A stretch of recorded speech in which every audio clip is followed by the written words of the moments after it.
Аз искам да ви срещна с един мой приятел, един млад предприемчив, много смел, много вдъхновяващ мъж, който поканихме, за да бъде част от Win-Win Academy и да ни сподели своите преживявания, своят опит като бизнесмен, който се развива, предприемач. И има много интересна история, която искам нашата аудитория да чуе. Йосиф Казарбасан. Здравейте. Така че, разкажи ни нещо, кажи нещо така за себе си и това, което предполагам не всички те познават, аудиторията да разбере. Да. Много благодаря. Много благодаря за поканата на първо място. За мен е чест да споделям а, практиката и това да мога да управлявам бизнес и всъщност успехът и какво се прои успехът в това да постигнеш нещо такова. Аз съм Йосиф Хазарбасанов и съм собственик и основател на Lighthouse, вече верига от ресторанти с детски кът, иновативен детски кът и детски парти център. И на първо място мога да кажа, че това е нещо, което обичам. Обичам да правя, обичам да работя. И това е всъщност важно нещо от това да създадеш бизнес и да обичаш това, което правиш и да го правиш с любов и отношения. И така, разрастваме се бързо, бизнесът е на 3 години и вече сме пред отваряне на втори обект. В момента се ремонтира. И така. Добре, ти казваш 3 години, разрастваме се бързо. Всъщност семинара, който сега правим, се казва от идея до успех. Колко време мина от идеята до успех? Идеята се заражда малко по-малко с времето и най-вече в това, което правиш. Да. Реално практиката те учи и те води към може би най-добрата идея. Но наистина трябва да си фокусира.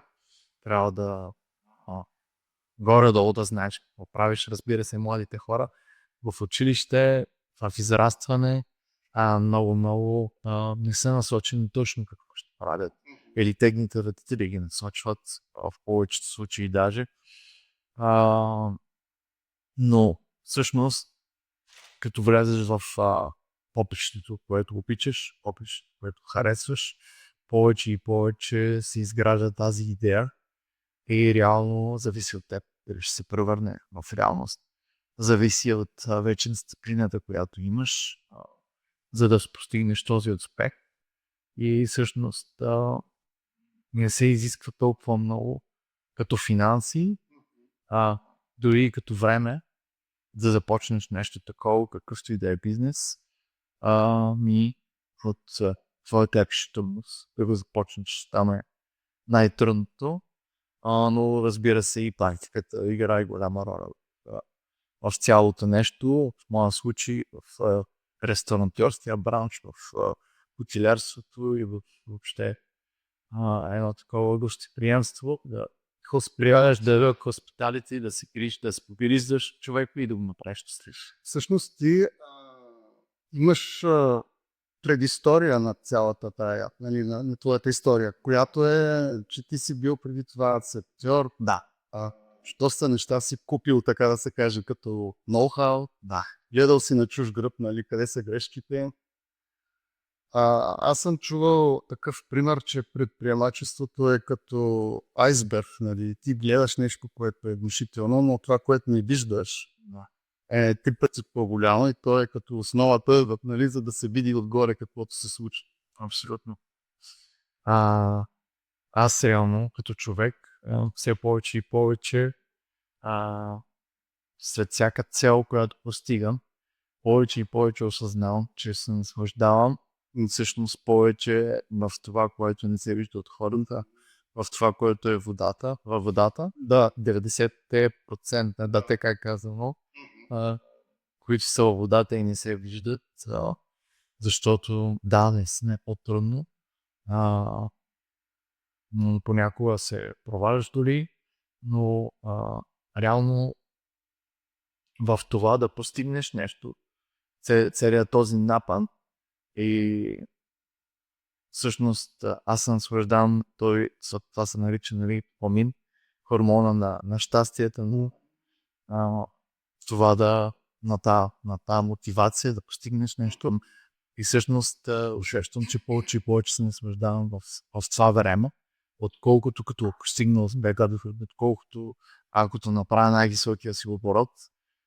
Всъщност аз се замислям и се очудвам дори, че се наслаждавам повече в тези 90% и в това градене на практика, нали, и гледане, и ако се умееш наистина, както ти казваш, много интересно му каза, да купиш тази практика, но е много важно да внимаваш и да гледаш правилните неща, да гледаш къде са грешките на другите, в какво на тях им трудно, в какво им лесно по този начин, след като ти се отдаде възможност, можеш много по-ясно да запомни и си по-успешно.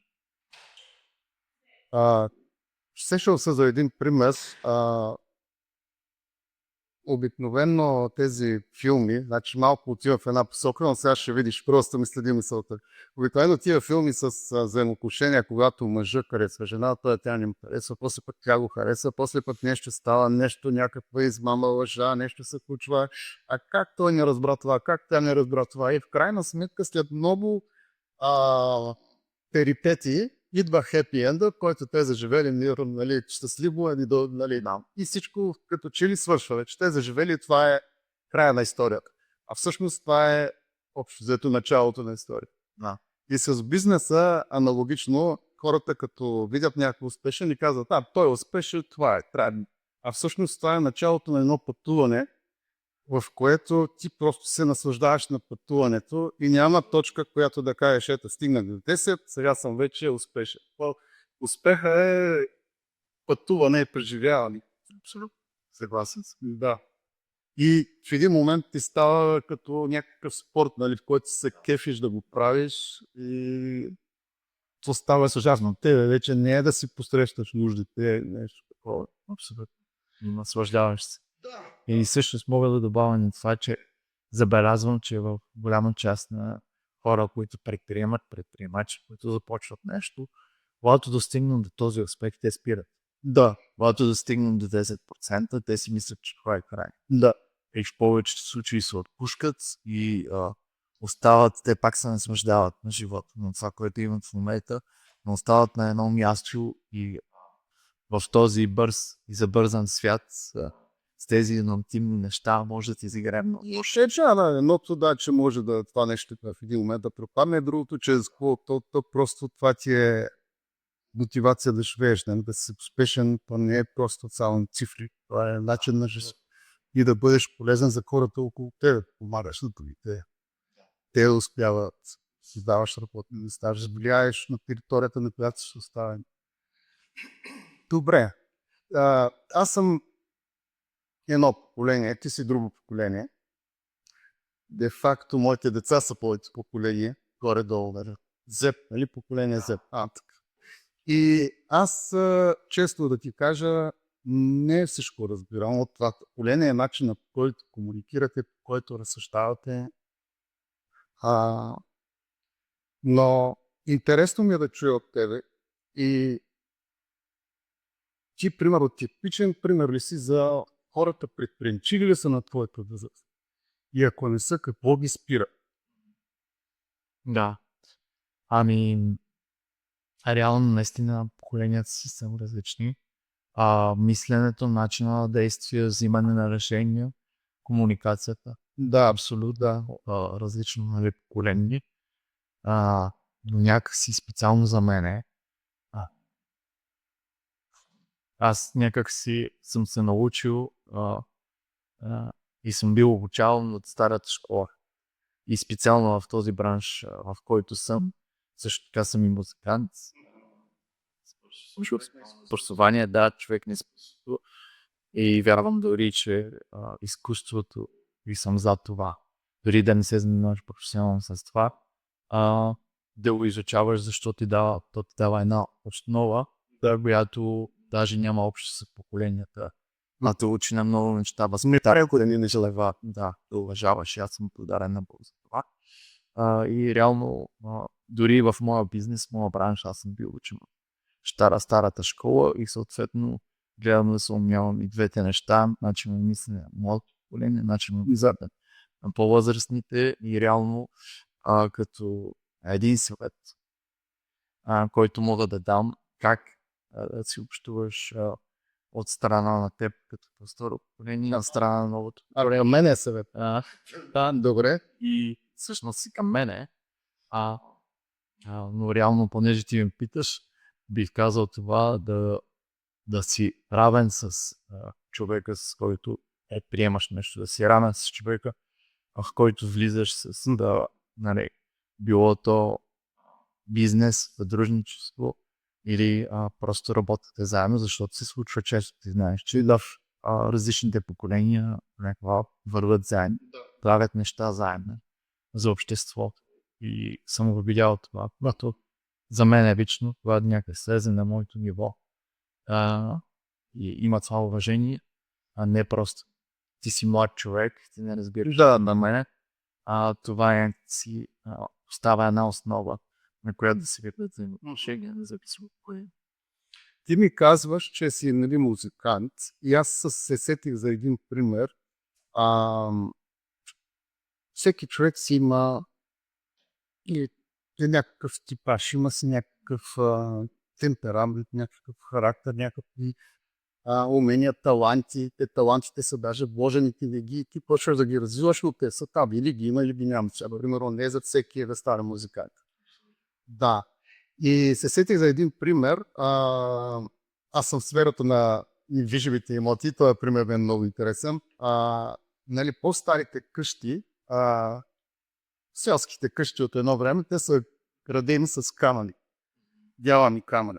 Нали, те първо взимат камъка, правят в правилна форма и ги подреждат така, че да паснат по-голям, по-малък, за да стане един монолитен зид. Сега се строи с тухли, а още по-съвременното вече има и други начин. Но интересно беше това сравнение между камъка и между тухлата. И всъщност всеки един от нас има уникален. Ние не сме еднакви. Докато не ми се струва, че някакси във вашето поколение още по-изразено това нещо, че се търсят някакви модели и се гледа да влезеш в някакъв кълъп и да бъдеш, нали, да не си по-различен от някакви идоли модели, които следват. Да. И се превръщат всичките в еднотипни тухли, да кажем така грубо, нали. Докато това, което се очаква е ние да намерим на себе си, да намерим там, където ние сме уникални и тази уникалност да можем да я приложим, да изразим, да я развием. Съгласен съм с това. Наистина. Реално, ако може да се вземе и от двете, и ако може да се напаснат и да влезеш и в двете обувки, може би ще е най-добре, защото ти знаеш, че аз говоря от страна на колеги. Ние взимаме бързи решения. Ние сме от бързите решения, динамични и това е 50 на 50. Понякога изиграва лошо. Да, понякога, нали, без дори ти да осъзнаваш, си взел правилно решение, да си вляза на правилното време. Защото и ти знаеш, че винаги така трябва да усещаш времената, какво да направиш, какво да инвестираш, как да направиш. Да, според поколенията и според времето, с което живеем. Добре, аз се надявам да имаме по-млада аудитория и не само млада, но специално ти си един добър пример за младите хора. Нали? Естествен пример. Ти не говориш неща, които си чел само някъде, а нещо, което зад него стои, нали, нещо реално нещо случило се успех.